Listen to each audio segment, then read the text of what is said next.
नमस्कार, SBT news में आपका स्वागत है। पेश है 20 अप्रैल गुरुवार दोपहर 1:15 बजे राजस्थान की 15 बड़ी खबरें।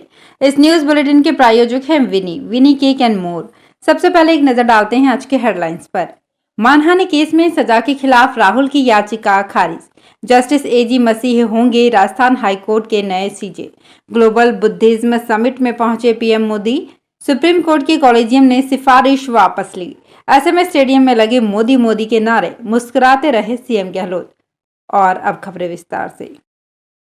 मानहानि केस में 2 साल जेल की सजा के खिलाफ राहुल गांधी की याचिका सूरत कोर्ट ने खारिज कर दी है। राहुल गांधी अब सजा के खिलाफ हाईकोर्ट में याचिका दाखिल करेंगे। राहुल की याचिका पर सूरत की सेशन कोर्ट में 3 अप्रैल को सुनवाई हुई थी। तब राहुल को उनकी याचिका पर फैसले तक जमानत दी गई थी। इसके बाद 13 अप्रैल को सुनवाई हुई। दोनों पक्षों की दलील सुनने के बाद अदालत ने फैसला सुरक्षित रख लिया था। सुप्रीम कोर्ट कॉलेजियम ने पंजाब एंड हरियाणा हाईकोर्ट के वरिष्ठ न्यायाधीश एजी मसीह को राजस्थान हाईकोर्ट के मुख्य न्यायाधीश पद पर नियुक्त करने की सिफारिश की है। इसके साथ ही अदालत ने पूर्व में तबादला किए मद्रास हाईकोर्ट के न्यायाधीश टी राजा को तत्काल राजस्थान हाईकोर्ट में न्यायाधीश पद का कार्य ग्रहण करने को कहा है।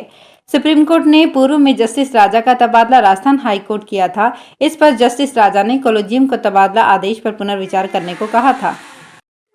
दिल्ली में हो रहे वैश्विक बौद्ध शिखर सम्मेलन के उद्घाटन सत्र में प्रधानमंत्री नरेंद्र मोदी पहुंच गए हैं।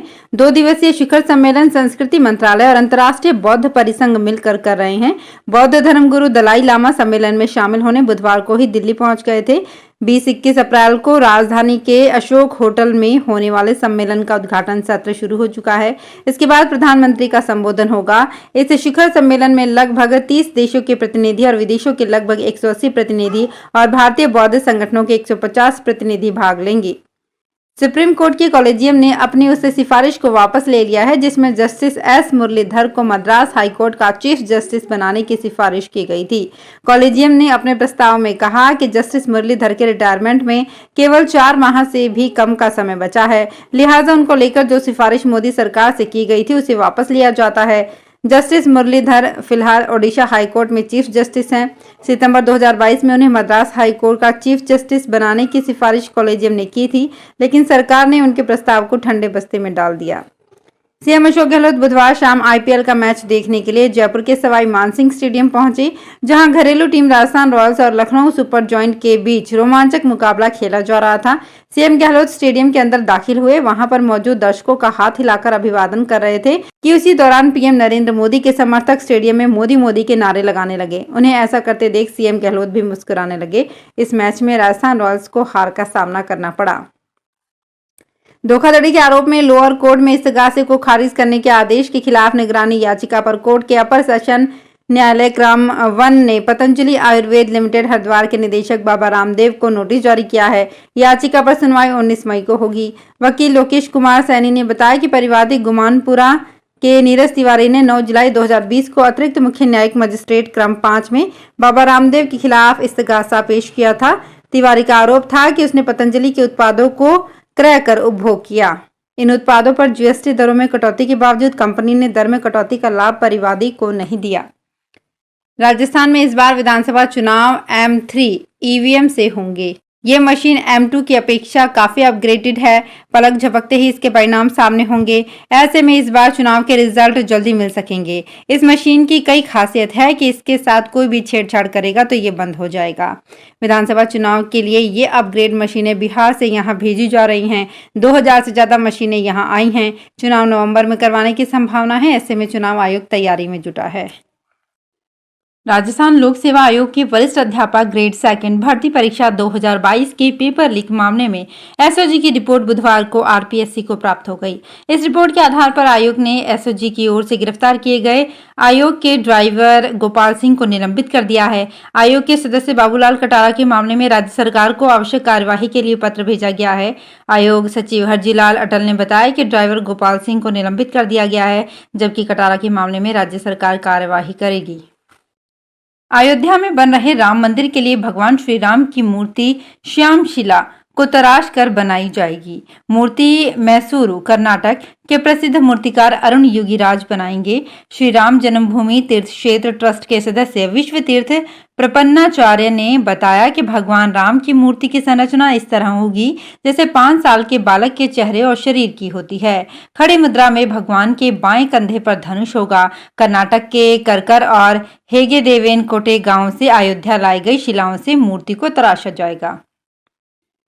पंजाब प्रदेश कांग्रेस कमेटी के पूर्व अध्यक्ष नवजोत सिंह सिद्धू की पत्नी डॉक्टर नवजोत कौर ने कैंसर पीड़ित होने के बाद अन्य के दर्द को जाना है। उन्होंने अपने लंबे बालों को कटवा उन्हें दान कर दिया।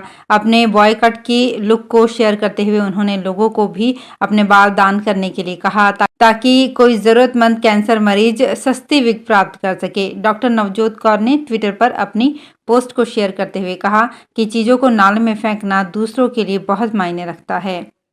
देश की जानी मानी medical device unit Sajanand laser technology ने राज्य सरकार को जोधपुर के मेडिकल डिवाइस पार्क में यूनिट लगाने का प्रस्ताव दिया है। यदि इस प्रस्ताव को राज्य सरकार से मंजूरी मिलती है तो जोधपुर में हार्ट के स्टेंट और हार्ट सर्जरी से जुड़े विभिन्न मेडिकल डिवाइस बनने की राह खुलेगी। कंपनी जोधपुर के मेडिकल डिवाइस पार्क में 150 करोड़ का इन्वेस्टमेंट करेगी। जोधपुर देश का दूसरा शहर होगा जहां इंसुलिन की सिरिंज भी बनने लगेगी। जोधपुर मेडिकल डिवाइस पार्क के पहले चरण में 73 भूखंड में से 21 भूखंड आवंटित किए जा चुके हैं। सजानंद लेजर टेक्नोलॉजी ने भी जोधपुर में यूनिट लगाने की मंशा व्यक्त की है। सीनियर टीचर भर्ती पेपर लीक के मुख्य आरोपी आरपीएससी सदस्य बाबूलाल कटारा का उदयपुर के पौष इलाके में 2 मंजिला आलीशान बंगला है। मूल रूप से डूंगरपुर के कटारा का वहां भी हॉस्पिटल मार्ग पर भी 2 मंजिला कॉम्प्लेक्स है। फिलहाल कटारा को आरपीएससी सदस्य रहते हुए अजमेर में टोडरमल लाइन स्थित सरकारी आवास मिला हुआ था। एक दिन पहले ही उदयपुर कोर्ट में पेशी के बाद आरपीएससी सदस्य कटारा को 10 दिन के रिमांड पर भेजा गया है। अब एसओजी रिमांड के दौरान कटारा की प्रदेश भर में संपत्तियों का पता लगाएगी। साथ ही ये पता लगाएगी कि कटारा के पास टीचर भर्ती का पेपर कहां से और किस तरह पहुंचा। जोधपुर में 54 साल पहले जिस जमीन को धर्मार्थ उपयोग के लिए दिया गया था वो समय के साथ अब बेशकीमती हो चुकी है। इस जमीन को फायदे के लिए बेचने के लिए और इस पर एकल कमर्शियल पट्टा जारी होने के मामले में जेडीए के उपायुक्त को सस्पेंड कर दिया गया है। यूडीएच के प्रमुख शासन सचिव से जेडीए अफसरों तक के हाथों से इस बेशकीमती जमीन की पत्रावली निकली। पहले जमीन का उपयोग बदला, फिर पत्रावली बिना बाधा चली। आपत्तियां भी आई लेकिन इन्हें अनसुना किया गया। अब इस मामले में पट्टा जारी करने वाले उपायुक्त आरएएस अधिकारी रविंद्र कुमार को सस्पेंड किया गया है। चूरू के सफेद घंटा घर के पास स्टेट जीएसटी टीम ने बुधवार को राज फर्नीचर हाउस शोरूम पर कार्यवाही की। एसजीएसटी टीम की लंबे समय बाद हुई इस कार्यवाही के बाद बाजार में हड़कंप मच गया। कई दुकानदार समय से पहले ही अपने दुकान बंद कर चले गए। SGST deputy commissioner Shakuntala Shekhawat की अगुवाई में टीम ने शोरूम में सभी प्रकार के दस्तावेजों की जाँच की और कई दस्तावेजों को अपने कब्जे में ले लिया। करीब 5 घंटे से चल रही कार्यवाही में टीम के सदस्यों ने कंप्यूटर भी खंगाले और फर्म के अकाउंटेंट को भी तलब किया। हालांकि अकाउंटेंट मौके पर नहीं पहुंचा। राजस्थान में 500 रुपए में रसोई गैस सिलेंडर का फायदा उन्हीं पात्र कनेक्शन धारियों को मिलेगा जो सरकार के राहत कैंप में आएगा।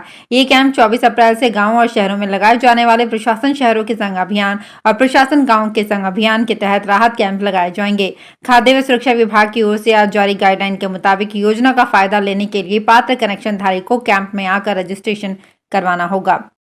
तो फिलहाल इस बुलेटिन में इतना ही। फिर हाजिर होंगे कुछ और बड़ी खबरों के साथ।